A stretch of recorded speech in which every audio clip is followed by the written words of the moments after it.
Como eu estou temeroso por causa da presença de Deus.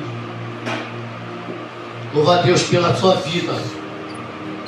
Abre aí, por gentileza.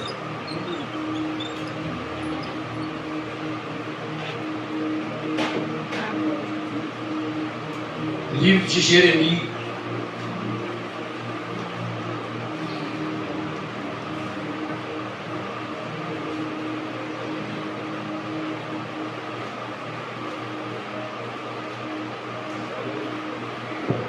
Livro de Jeremias 18.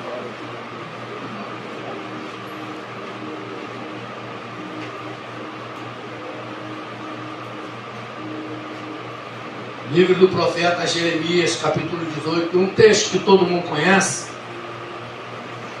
Acho que Deus falou comigo essa semana. Eu conversando com a minha esposa, descendo para vir para o culto. Deus usou alguém desse altar para me revelar a palavra de Deus. Falou comigo, eu não vou fugir disso. Diz assim a palavra do Senhor. Palavra que veio a Jeremias, da parte do Senhor, dizendo: levanta-te, vai à casa do oleiro, e lá ouvirás as minhas palavras. Desci à casa do oleiro, e eis que ele trabalhava sobre as duas rodas. Quando o vaso que ele fazia estragava ou quebrava em sua mão, tornava a fazer outro vaso, segundo bem lhe parecia.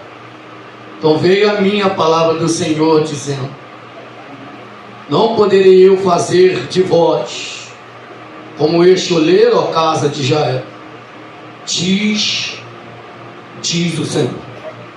Senhor, toma a tua palavra, tua palavra foi lida e a mesma vai ser pregada.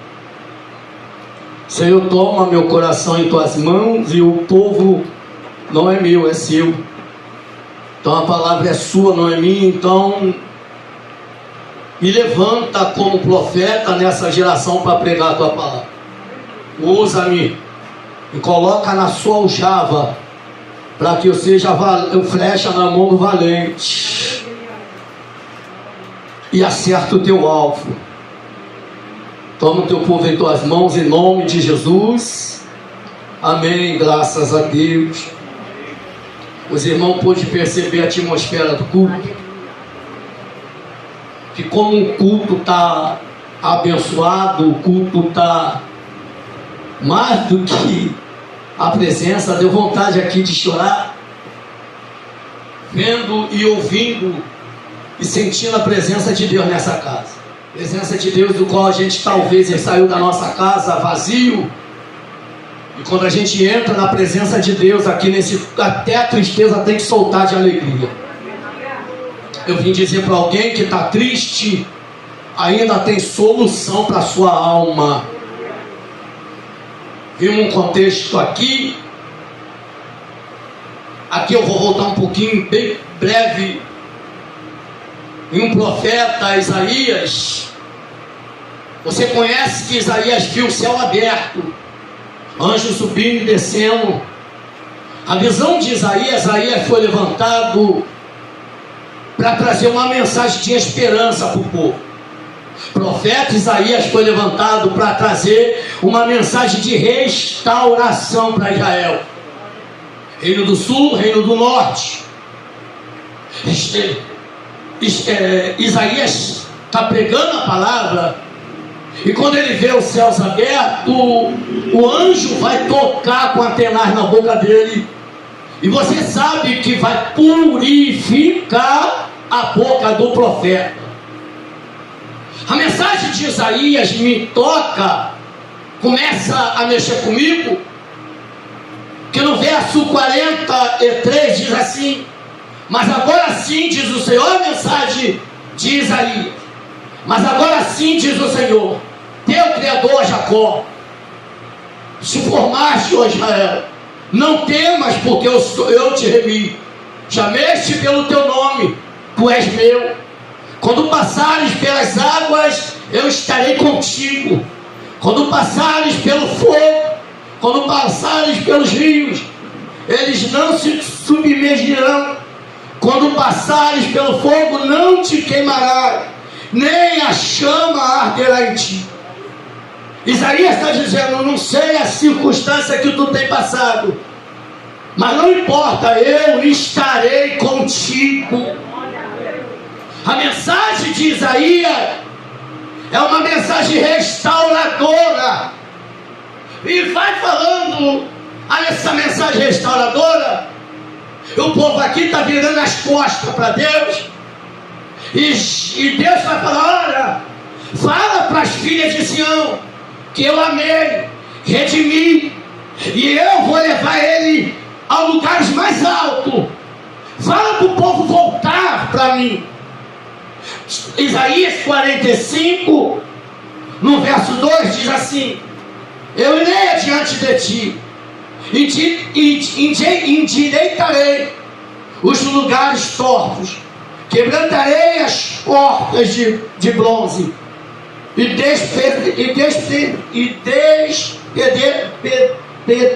despedaçarei os ferrolhos, e dar-te-ei os tesouros escondidos. Isaías está profetizando. Isso é após o cativeiro. Ele está falando antes. Aquilo que vai acontecer. O povo sofre. Aqui a tradição vai dizer que esse Isaías que está profetizando para o povo, restaurando o desanimado, levantando os oprimidos, levantando e exaltando quem não tem esperança, glória. Agora, o contexto vem dizendo que esse profeta messiânico, ele vai ser cerrado no meio. A tradição diz que o profeta Isaías é cerrado ao meio.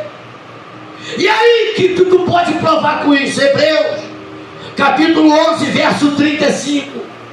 Foram quebrados, cerrados, provados, mortos ao fim de espadas. Andaram errantes e cobertos de pele de ovelha e de cabras, necessitando,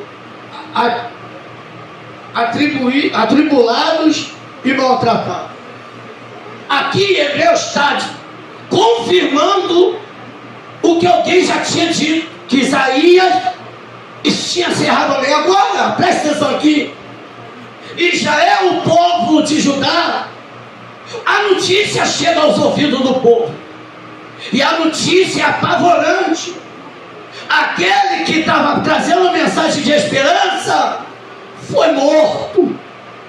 Isaías era um profeta de restauração, mas agora a Bíblia vai dizer que Deus dá a sua longanimidade aquilo que ele ordenou para continuar. Além de Isaías ser morto, a obra não pode parar. Deus agora vai a um profeta, aonde? Em Anatote. E quando ele chega em Anatote, ele não pede licença. Ele já entra dizendo: antes que te formasse no ventre, a ti conheci. Antes que nascesse, a ti santifiquei e te dei a nação por profeta. Isaías, Jeremias, eu estou te levantando para levantar o povo que estava caído. Glórias a Jesus. Isaías e Jeremias está sendo levantado. Imagine o cenário do povo.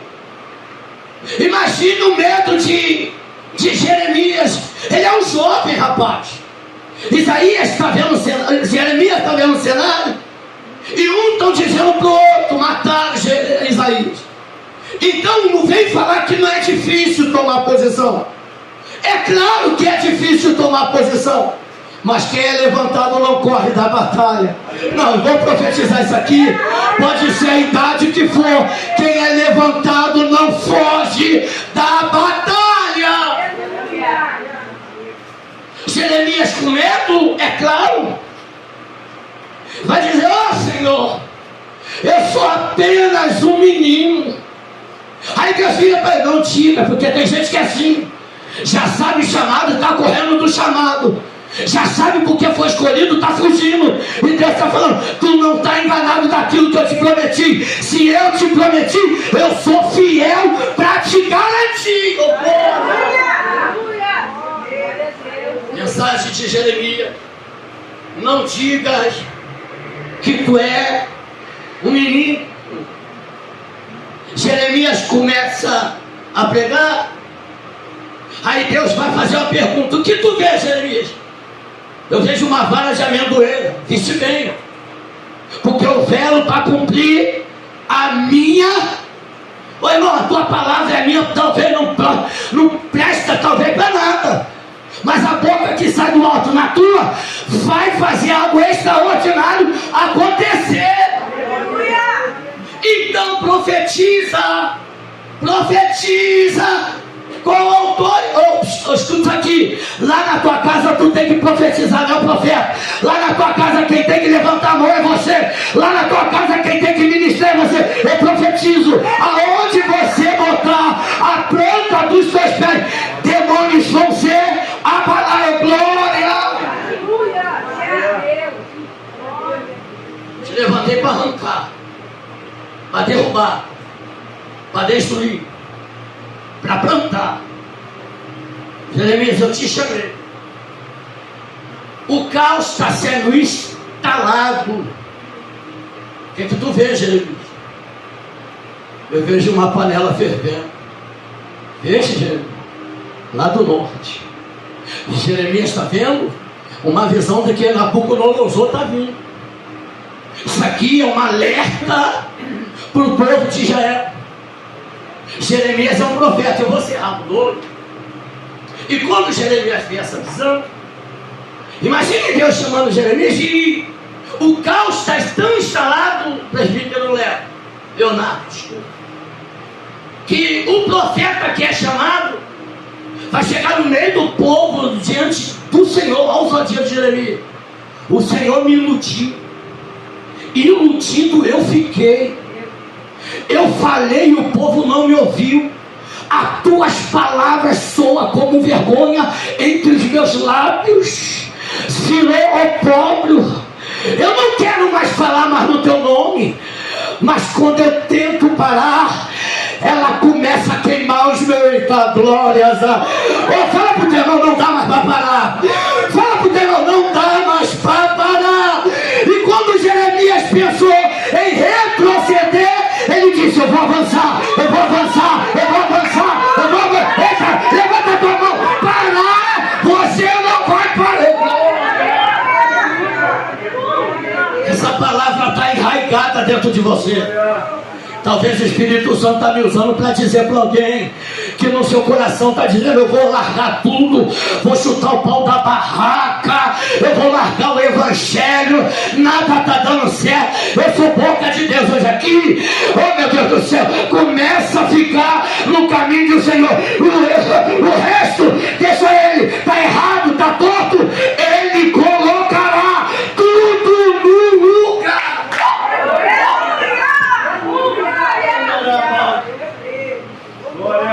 Jeremias, sim, Senhor, desce a casa do oleiro. A Bíblia diz que Jeremias desce. Eis que eu vi o oleiro trabalhar sobre duas rodas, e o vaso que, olha isso aqui, e o vaso que ele fazia se quebrou em suas mãos. Percebeu aqui, irmão? Na primeira instância, quem quebrou aqui na mão do oleiro foi o vaso. Foi o vaso que se quebrou na casa, na mão do oleiro.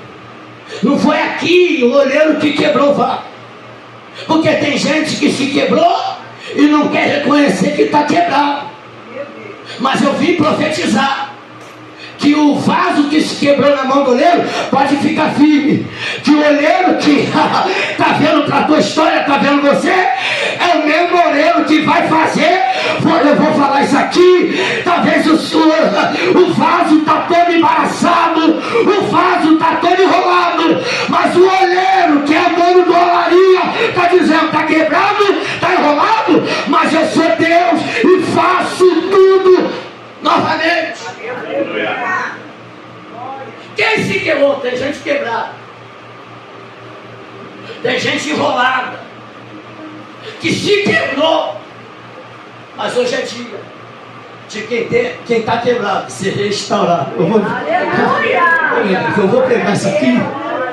É a noite de restauração. É o oleiro dizendo: eu te conheço. Tem até a cara que está com o vaso inteiro, mas está quebrado. Está quebrado, mas eu sou o dono da olaria. Eu faço de novo, glória. Eu vou repetir isso aqui. Entrou todo embaraçado, todo quebrado, pensando que o olheiro não te viu. Mas o olheiro está dizendo: está embaraçado do mundo, mas na minha mão eu faço de novo. Oh, aleluia! Glória! Desce a mão do olheiro. Jeremias, quando vê, e quando você vai estudar sobre os vasos, percebe que, como o oleiro trabalha, fiquei olhando assim, Leonardo, que a gente é curioso, e eu vi alguns oleiros trabalhando. Ele pega argila, pega um pouquinho de água, começa a meter a mão na argila e começa a trabalhar. Mas sendo que o oleiro começa a meter a mão por dentro. Olha. O oleiro começa a trabalhar, pega argila, pega água, e ele não começa por fora. Ele começa a meter a mão por dentro, para começar a moldar o vaso. Para quê, mano? Para que o vaso comece a pegar forma. Porque talvez para a olaria da terra tu não tem mais jeito, mas para o oleiro do céu ele dá a forma que ele quer. Eu vou repetir isso aqui. Alguém está olhando para você, não está. Eu estou cheio de Deus aqui, eu estou sentindo a presença. Está dizendo: tu não presta mais para nada, tu não vai ser mais nada. Mas o dono da olaria está dizendo: quem molda sou eu, quem exalta, eita glória. Eu estou mexendo por dentro. Tem alguém que está até sentindo a mão do oleiro mexer por dentro hoje. É, minha filha, está arrepiada, tá? Está arrepiada, meu filho? É o oleiro mexendo em você. Hoje a pregação é sobre misericórdia. Quem te conhece é o dono da olaria. E quando ele vai trabalhando, o processo é que quando o oleiro vai trabalhando sobre o vaso, ele vai olhando e está tendo no meio do processo algumas pedras. E essas pedras, se o oleiro deixar, lá na frente o vaso vai quebrar de novo. Então o que o oleiro vai... Eita, já percebi pedra aqui. Então no meio do processo eu tenho que tirar essa pedra, que lá na frente vai te derrubar. É o oleiro dizendo: eu sei onde tu caiu, mas eu vou tirar isso daqui, porque quem te levanta na olaria sou eu. E pedra para tropeçar vaso aqui não vai ficar. Eu vou levantar vaso que está quebrado, vaso que tem algumas impurezas. É porque quando o oleiro vai trabalhando sobre o vaso, tem alguns tipos de impureza no vaso, que ele começa a tirar do vaso. Para quê? Para o vaso ir direto para a prateleira? É claro que não. O vaso não vai direto para a prateleira. O vaso não vai ficar para a mostra para os outros verem. Primeiro tem um processo de amassar, e o oleiro começa a amassar o vaso, começa a amassar a argila e começa a mexer a mão naquilo que... Mas o oleiro, quando quebra e depois do vaso pronto, quem olha vai dizer: olha lá, estava todo quebrado. Mas vai dizer para eles: estou quebrado hoje, mas o oleiro entrou na minha vida e hoje eu estou de pé. Oh glória!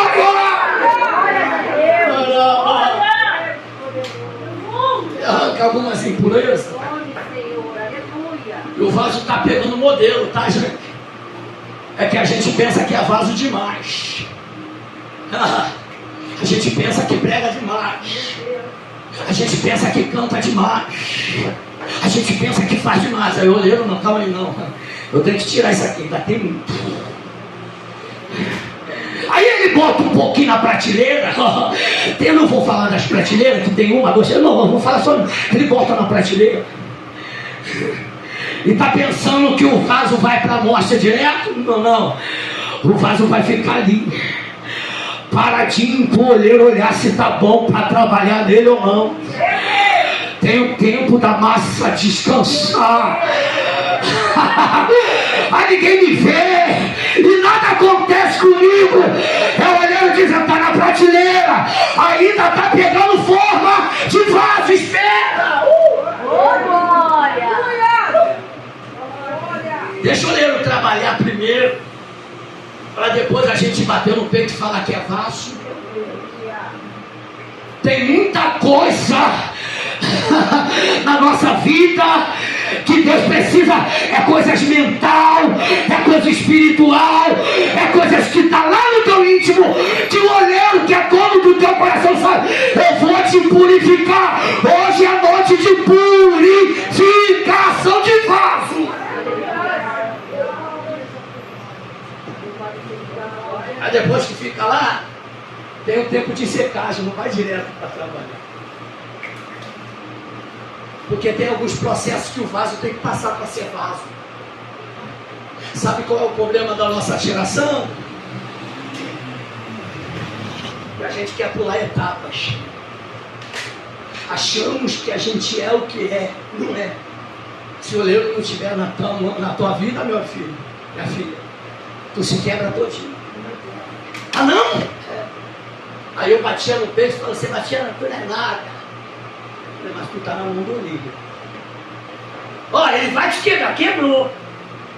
Mas o olheiro que me quebrou me fez de novo. Olha eu aqui. Não, eu vim pregar para alguém que está me ouvindo, que talvez está sem esperança, com o coração todo quebrado, dizendo que o esposo não vem mais, dizendo que a filha não vem mais, dizendo que o casamento acabou. Ei, deixa eu te dar um recado, deixa. Tu está na mão do olheiro. E o olheiro está trabalhando. Ele está trabalhando. Aleluia. Irmã Maria José, o olheiro está trabalhando. Irmã Pâmela, o olheiro está trabalhando. Ô diaconisa Patrícia, o olheiro está trabalhando. Ô diácono presbítero, o olheiro está trabalhando. E ele faz da forma que ele quer.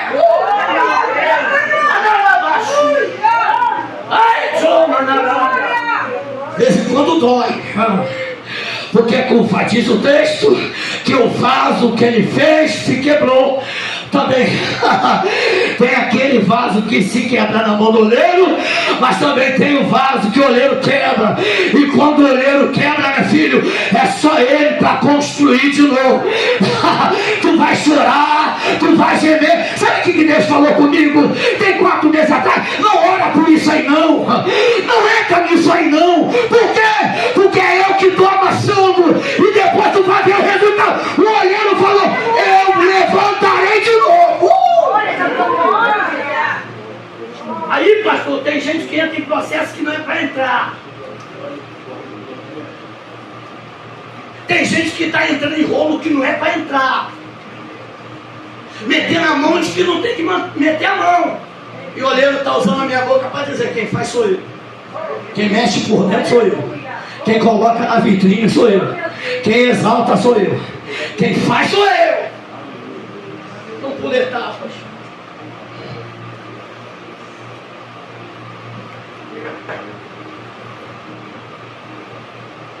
Passa a sua etapa. E quando o olheiro, o vaso está prontinho na prateleira de cima, às vezes pensa que está pronto, está arrumadinho, o vaso está adornado, mas o olheiro de vez em quando dá uma sacudida na prateleira, para aquele que pensa que está pronto, diz, olha só, tu pode quebrar de novo, tu está na minha mão, pode até estar na água. Eu tenho medo disso aqui. É porque eu senti temor hoje na minha casa. Eu falei, Senhor, eu não consigo nem sair do meu quarto para... Ele, senta aí. Primeiro eu trabalho em você, para depois você trabalhar nos outros. Tu passou pela minha moenda. Tu foi amassado, moído, mas eu comecei a trabalhar, jogar água, purificar você. E depois da purificação, tu vai também levantar outros vasos. Oh, meu Deus, o processo não é para te matar. O processo é para tu ver outros vasos dentro de você e falar, eu também fui quebrado, mas também eu fui quebrado e fui restaurado. E eu profetizo que aquele que está quebrado se levantará. Jeremias está pregando, deixa eu correr. Eu dei uma saudação sobre isso aqui. Jeremias está pregando, gente. Quando Jeremias está pregando, o quadro de Judá está terrível. Uma prostituição terrível. Deus vai levantar Jeremias e vai dizer para rei Zedequias.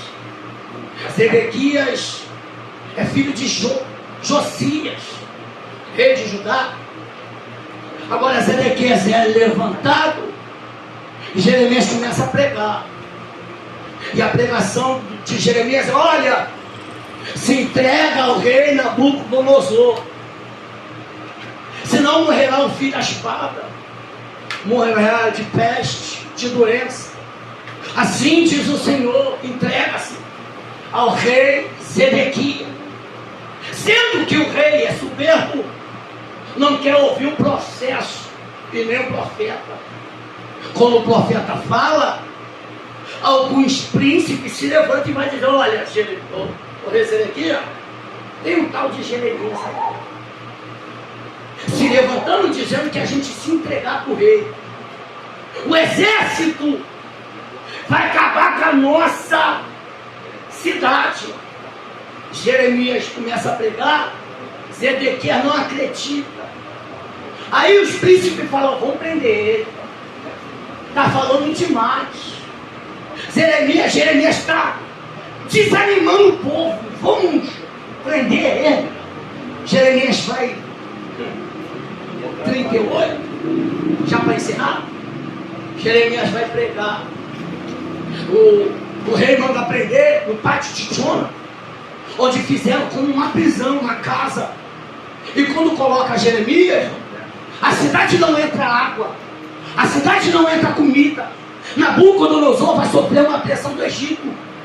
E quando ele sofre a pressão do Egito, ó, isso aqui é Bíblia, aí eles vão se distrair. E Jeremias está lá para alertar. Olha, o Egito vai lutar contra Nabucodonosor. Eles vão ter uma guerra, mas eles voltarão. Os príncipes estão dizendo, não vai não. É mentira de Jeremias. É porque tem alguns que tem um profeta como um mentiroso, que não paga preço, que não jejua, que não prega, e que não tem credibilidade. Olha para Jeremias e fala, ele é mentiroso.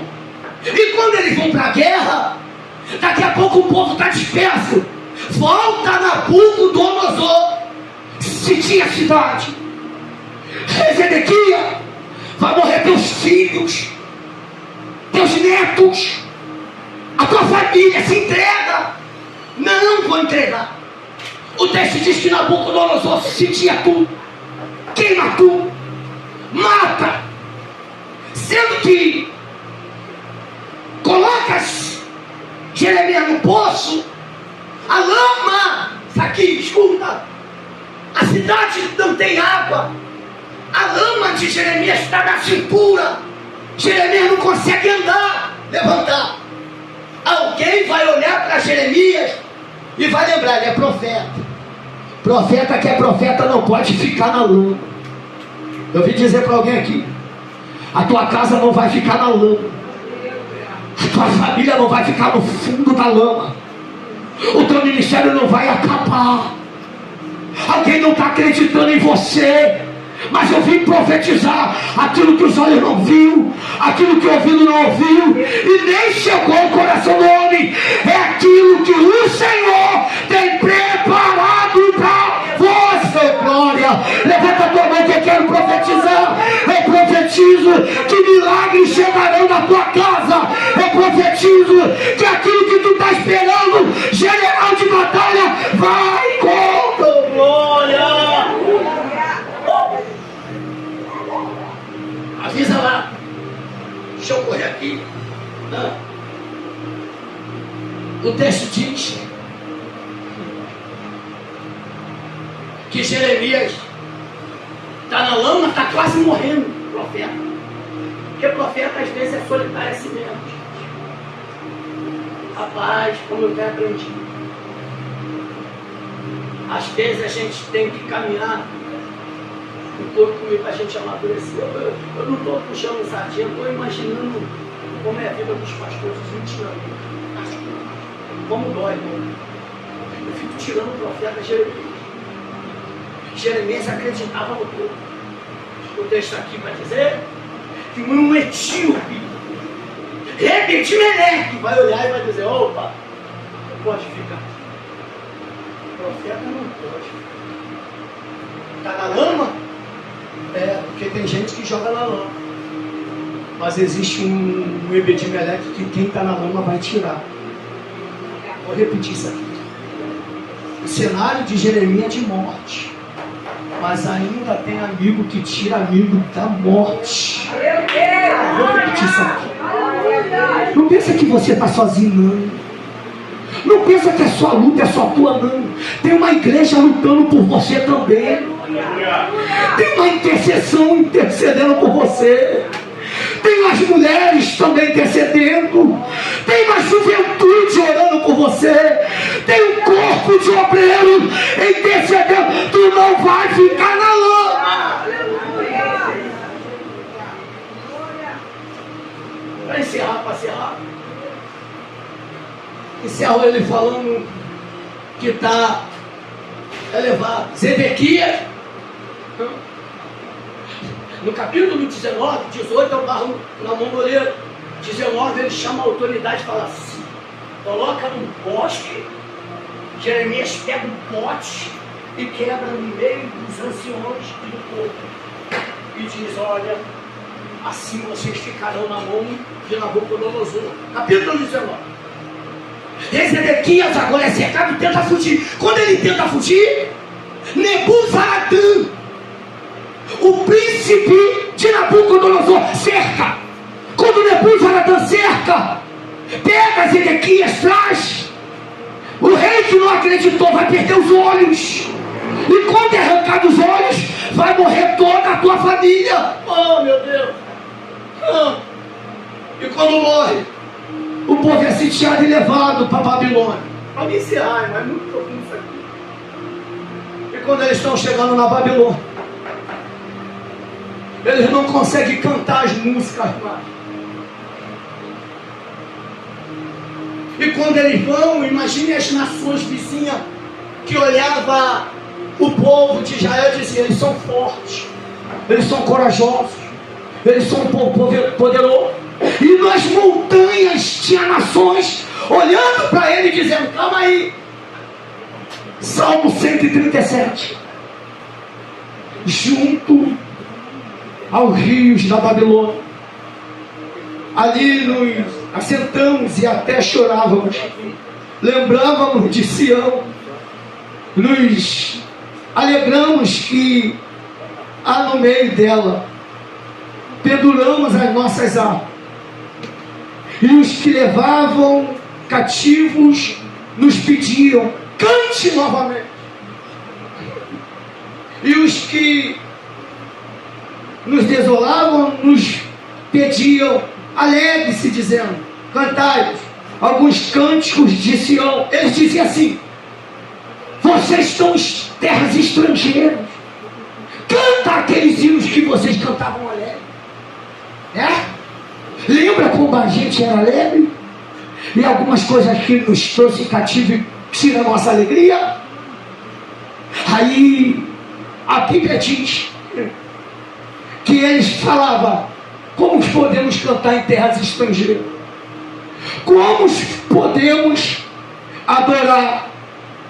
Como cantaríamos cânticos do Senhor se esqueça de ti, ó Jerusalém, esqueça-me, minha destra de tuas tristezas. Eles aqui estão tristes, e alguém está zombando e dizendo: se alegra. Aí Deus vai usar o servo dele, Ciro, e começa a dizer: volta,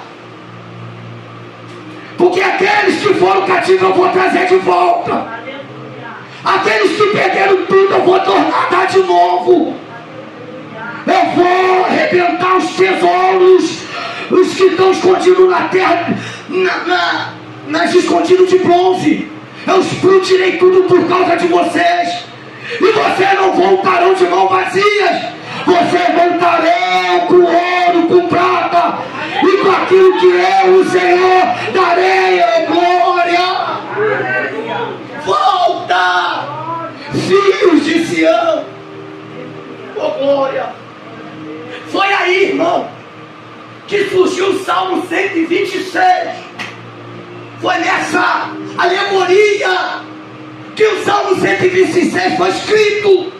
Olha o que ele diz: quando o Senhor me foi voltar do cativeiro de céu, estava como que estava sonhando. Então nossa boca se encheu de riso e a nossa língua de louvor. Então dizia assim às nações: grandes coisas fez o Senhor por eles, e por isso estão alegres. Deixa eu profetizar: aqueles que te viram triste vão ter que te ver pulando de alegria. Eu tenho uma palavra de misericórdia. A tua tristeza vai acabar hoje. Você vai entrar nessa luta com alegria. Oh glória, oh glória. Eu imagino eles querendo cantar, não tendo força em isso. Quando eles falavam canta, e eles gemiam, diz o texto. Aí imagina, eu conjecturando esse hino aqui, eles voltando, o Salmo de 126, a volta de Judá e de Israel, que era preso. Eles cantavam assim: quando em cativeiro te levaram de Sião, e os teus sacerdotes prantearam de aflição, foi como morrer de vergonha e dor. Caminhava triste o povo forte do Senhor. Ó Jerusalém, porque deixaste de adorar o Deus vivo em que tantas batalhas te ajudou. Chora Israel, um lamento só. Talvez Deus se lembre do bichinho de Jacó. Canta o coro. Chora Israel. Imagina o povo voltando. Babilônia. Volta, filha de Sião. Narabaxu.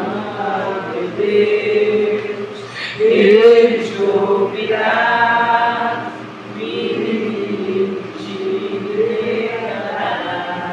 Imagina eles gemendo. O texto diz que eles gemiam. Eles não tinham vozes para cantar. Eles penduravam a harpa no salgueiro. E a Bíblia diz que eles não tinham força para abrir a boca. E o texto diz que eles gemiam assim: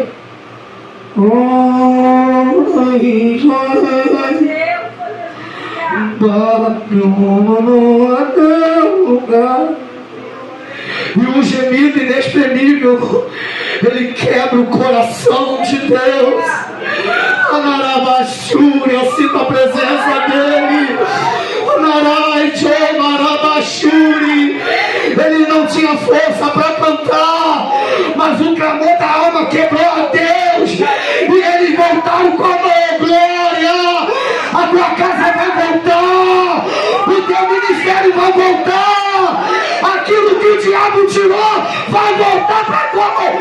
Chora Israel, Babilônia não.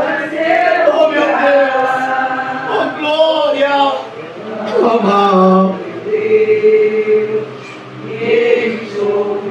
É isso, que coisa linda.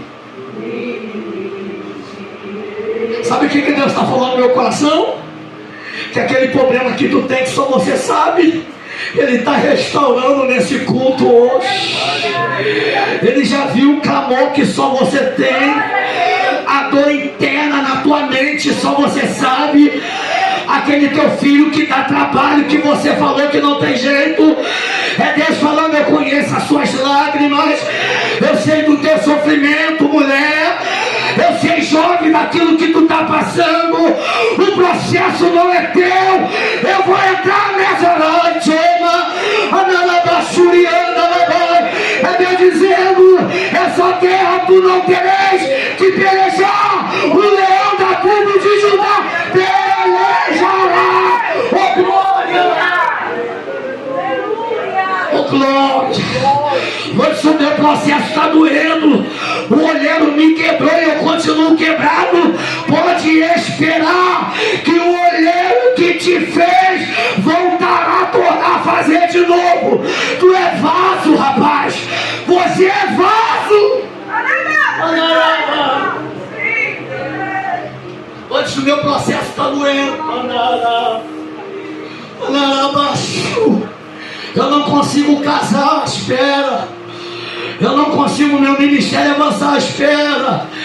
Eu não consigo ter o sucesso, espera. O olheiro está me dizendo que ele continua sendo o dono da olaria. Ele ainda não perdeu. O vaso se quebrou, pode ser quebrado, mas ele nunca saiu do controle da olaria. Está quebrado, minha filha, agora. Foi quebrado agora. Está machucado agora.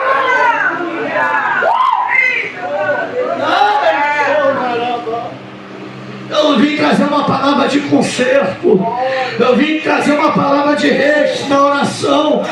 A filha de Sião não cantava mais, mas Nabucodonosor perdeu as suas forças. Pensou que era grande demais, mas teve que comer capim e saber que o Senhor ainda é Deus. Oh meu Deus do céu, eu acho que você não entendeu. Nabucodonosor pensou que era grande demais, mas o Senhor falou: basta, eu estou no controle. Aleluia. Imagina o rei egoísta, achando que era grande demais. A barba crescia, a unha crescia, o cabelo crescia igual animal. Aquele que pensava que era grande demais e começou a andar como uma jumenta. E o Senhor quis mostrar para ele: grande na casa sou eu, grande na casa. Eu tenho medo disso. Semana passada eu tive uma oração inteira sobre alguns líderes do nosso país. Falei: Senhor, tem muita gente quebrada e se quebrando. Eu fiquei uma semana inteira gemendo e falando: Senhor, faz de novo. Era famoso, caiu, faz de novo. Senhor, está na mídia, está se prostituindo, está perdendo a essência. Faz de novo. A minha oração é: independente de famoso ou anônimo, a olaria dele, e ele faz conforme ele quer. Oh glória!